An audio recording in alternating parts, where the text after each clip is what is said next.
We are learning to use our plan to guide our writing. The first thing that you need to do in your writing today is come up with a sentence to introduce the reader to what you're going to be writing about. So here's my introductory sentence. Have you ever wondered what is the same and different about boys and girls? Here is what I think. You need to come up with a sentence like this to introduce the reader to what you are writing about today. Now I'm going to start to use my plan from yesterday to help me with my writing today. I'm going to start by using these ideas here, the things that are about boys, and I'm going to write about those things first. I'm going to start with this idea here. They can grow a beard when they are older. And this is what I've written. A difference about boys is they can grow a beard when they are older.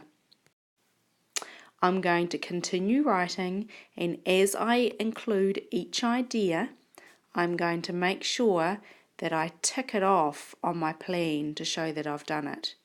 And I'm going to keep going until I have ticked off all of these ideas first.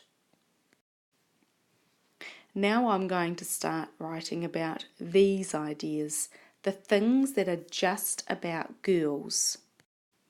And I'm going to start by writing about this idea first.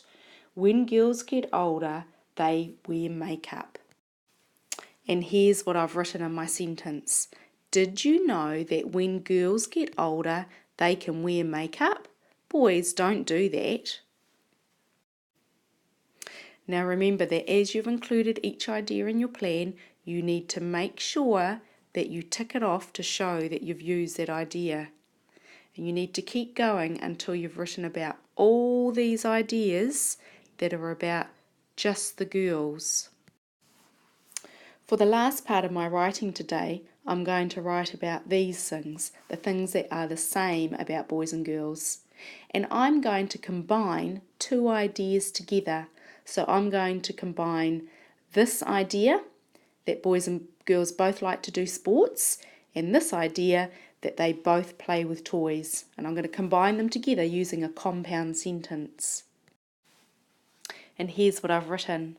Something that is the same about boys and girls is that they both like to do exercise and they both enjoy playing with toys. Now remember to tick off the things as you include them from your plan. So because I included two things, I can tick off both of these things from my plan. Keep going until you have ticked off all the things in your plan. The final thing you need to do once you've included all the things from your plan is write a sentence to finish your story. This is the sentence I've written to finish my story. I hope you enjoyed learning about the similarities and differences between boys and girls. Happy writing today, Room 14.